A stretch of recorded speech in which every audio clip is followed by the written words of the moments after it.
I was a little brainwashed to think Taiwan is just, China. My earliest thing was, I don't like these Taiwanese people. When I moved here is when I realized that this whole Chinese mentality is completely false. Hi everyone and welcome back to another video and a special welcome to Xiaobei, Logan D. Beck. Hello Taiwan and hello world. Welcome to the Morning Mijang Show.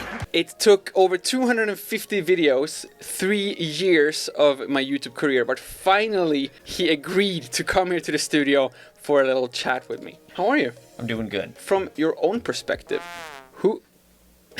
I wanted to be tall like you, but this is the max height. This is max height. Okay. Where does the name come from? So, the name's pretty fun. Originally, I was a missionary for my church. Book the Mormon style. And they wanted me to go speak Chinese, and they gave me a surname, and they taught me a little bit of Chinese. And then because my last name is Beck, they gave me Bei, teaching lots of college students in Washington, D.C. that were from China, and they just started calling me Xiaobei. Well, what was your name at the time then? Yes, Bei. It was Bei Zhongliao, Elder Beck, and then it's kind of just stuck, and I just used that. Well, number one, I'm a small guy, so right. Xiaobei, I'm a small guy. But that might be why they called you Xiaobei. Probably. How did you end up in Taiwan? My wife. While I was a missionary, I met her on Facebook. And long story short, so happened that my first roommate while being a missionary was from Taiwan, and his neighbor was my wife. And it was 2 years later, after I've already been talking to my wife, that we found out that he's her neighbor. So just kind of like a yuan fun, destiny. Oh, wow. So, yep. Cool. We decided to then try life in Taiwan. Cool. And this was, how long have you been here in Taiwan now? Oh, 5 years, I think. It was 5 years ago. So moving on 6. Literally only had not even $2,000. I moved here, I had a kid and a wife. And because my wife had to watch the newborn baby, she couldn't work. But I just moved here and I came here on just your normal passport. Right. So I couldn't have a job. What was your first impressions of Taiwan when you first came here? How much had your wife told you before? Fun fact, I had my mission time for my church in Washington, D.C. And at that time, all the people that I really met were Chinese people. And they did not like Taiwan at all. So I was a little brainwashed to think Taiwan is just, China. I was under their direction, their mindset. My earliest thing was, I don't like these Taiwanese people. When I moved here is when I realized that this whole Chinese mentality is completely false. And I was used to Beijing Hua, there's an egg in their mouth. Right. So I then had to readapt to the language. But overall, I still feel like, at least in your videos, it's more often than not food in your mouth while you're speaking those.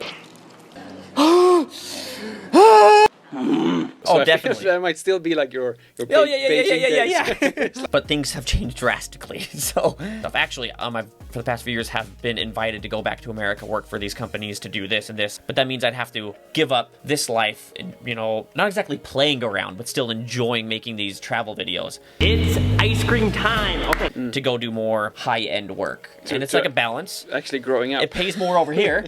It pays more over there. But I enjoy my life here, and I won't sell out for something like that. So I enjoy what I'm doing here like this. I think we're all very happy that you decided to stay here. Yes. And continue making your YouTube videos. How have you changed since you came to Taiwan? Oh, I think I've changed a lot from outlook on life, me as a person. This is a big question. But It's a big question, yeah. I think overall, I think one of my biggest changes is taking things for granted and being appreciative, and especially being more loving to everybody around us. Generally, people in America are a bit more cold-hearted. You just don't really care about that person. You don't want to talk to strangers, whatnot. But here in Taiwan, people are exciting. They love to chat with everyone around them. So speaking about first impressions, I just wanted to share my first impression of you. Okay, this is scary. I'm not gonna be honest. When I first saw you on YouTube, I thought you were the biggest douchebag. It was so fake. You were so excited for nothing. This Japanese place has 3 floors. This is like going to Disneyland in Japan. And I'm like, this guy, he's just it's so fake. And all these Taiwanese people, they just eat into his bullshit. How can someone be this excited over a mango? Mangoes! Ah! It's true, guys. I love mangoes. But then, the first time you invited me to make a video together, Yeah. we went to IKEA in Taichung. Yes. You picked me up at the HSR. The first impression I had of you in person, like, you were like screaming in the car, and you were like so happy, and you were like, okay, so today we're gonna do like this and this and that, we're gonna go to IKEA, and like I have like the best plan ever. And I'm like, where's the camera? Like why is he so hyper? And like, who are you yelling to, you know? Hey, Lukas! Exactly. And that was like the first time I was like, damn, this guy is like this. And he's just like 200% excited about like everything, you know? So like I have to apologize that my first impression through YouTube. You wouldn't be the only one that has said that. I get it quite a lot. Like, why are you faking so excited? I'm like, dude, I'm literally so excited about how this bottle opens. Like, exactly. Like, I don't know how they make this seal, but it's just mind-blowing. And it's like so many times, you know, like you just like jump into a frame and you're like, come on guys, it's gonna be an amazing day. And I'm like, oh my God, like he must be so tired of himself to do this. Guys, I'm inside a truck.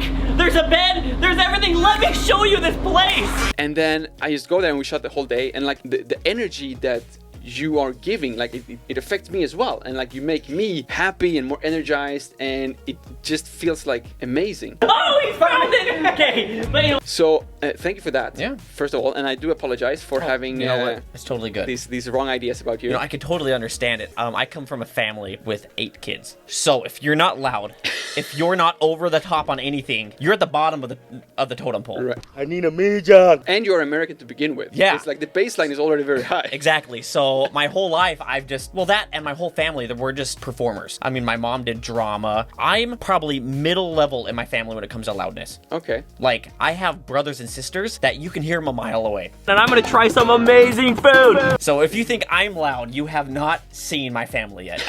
You would be shocked. You're like above Swedish standards by like miles, you know? That's the first thing I'll be above Sweden on. I have the height, but you have the decibels. Yeah, I mean, like, if I stand up, we're about the same. Yeah. See? No, I'm not kidding. Have you seen Lord of the Rings? Gandalf! I've got I could be Frodo. That's Okay. amazing. The question. There's a question in all of Okay. this. What makes you most excited here in Taiwan? Is it to travel around Taiwan with your family? Is it to receive a flag that has flown over the White House to give to the Taiwanese people? To drink mijang? Or is it to go and record a Dajamatsu video? Oh, that's so hard. You know, I think they're all pretty much right there. If I had to say, like, right now, my exact interests, I'd probably put it on number 3, drink a mijang, because it has a subcategory of just eating food. Gotcha. Have you tried to ever made your own mijang? Yes, I'm doing it right now. Okay.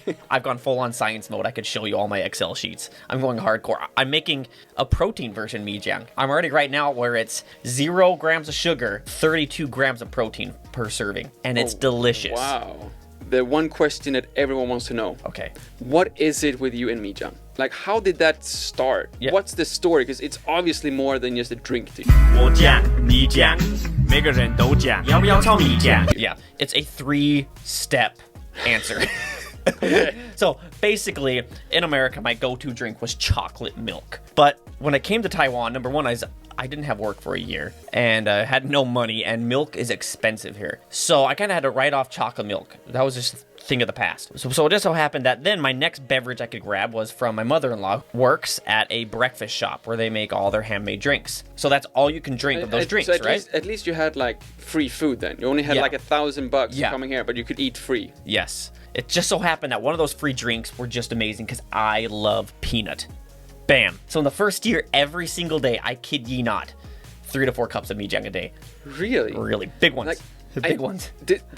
I don't know if I should say this, but I don't think I've ever had mijang. Like I can. We're talking about it now.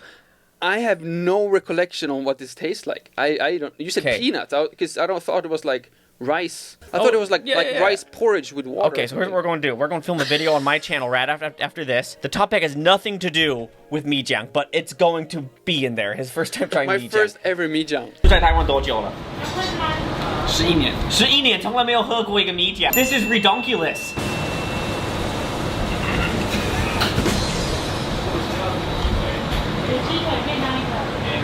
Oh wow, it tastes like peanut. Yeah, welcome to the Mijang cult. Yeah. Wow. I didn't know it tastes peanut. Oh yeah, extreme peanut. There you go. Always learn something new. Yep. What would you say is your favorite food here in A Taiwan? mala hot pot. Mala hot pot. Yes. So it's not only for like the spicy eating videos. You actually do enjoy spicy food. Actually, every night I eat spicy. On an average, every week we'd have a hot pot 4 to 5 times. Spicy mala hot pot. For real? Yep. After living here in Taiwan for 5 years Yes. now, what would be the first thing you say when someone back home in the US asks you, how is it to live in Taiwan? You know, I've actually said this to a few people.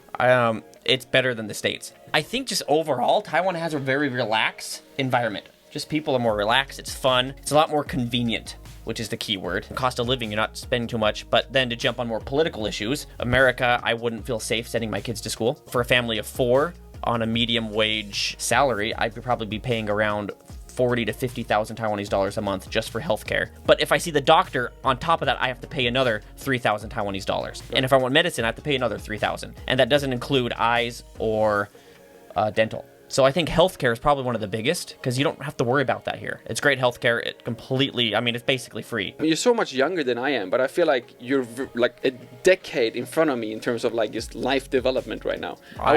Like just having like dental insurance, it's not a thing that I would even think about, you know? Just wait till you buy diapers, man. It's a whole new world. But of course, moving literally like across the world Yeah. to a new country is not always like great times every single day. So I just wanted to check if in your personal life, what has been like the most difficult thing with you okay? Woo, that's strong. Other than trying to survive the Swedish blackcurrant juice here, what has been the toughest challenges in your life in Taiwan or like settling into Taiwan? Ooh, okay. I'm very adaptable to wherever I go because I'm outgoing. I like to have fun, whatnot. So adapting to places has been very easy for me. I do miss my family. I'm a big family kind of guy. But what's nice with video chat? Shoot, I'm so old. I almost said Skype. Did you hear that start coming out? Dude, I don't know why. Like we never talk about this, but so Skype is Swedish. Okay. It was Swedish, and every single one is like just bringing up Skype as like a representative of old technology. Yeah. You know? And it just breaks my Swedish heart every time. It's just like, I don't use Skype myself. Yeah. But I would just say like, I don't use it anymore. Yeah. I wouldn't use it as something to describe an ancient technology from like the beginning days of internet. But they were the pioneers of video chat. So it kind of like found its way into our book of definitions. So now Skype doesn't mean Skype the program. It means a video chat. My very first year of YouTube, I lived off 1,000 USD and made $0. My second year, I made, I think, a total of 40,000 Taiwanese dollars. I've got a kid in the family. And that's like for a year. Yeah, like, and it's for a like, year. And it's like, YouTube is like a full-time job. Yeah. So some people may be looking at my life now saying, oh, 你好爽, but they don't realize that I went for about 3 years living like a hobo. I rode... Of your mother-in-law's breakfast and meja. I rode for 2 years straight this super old bike. The first wheels that were invented... It was like the Skype of bicycles. Yeah. I mean, the first wheels that were ever created were for this bike. I mean, this thing is like...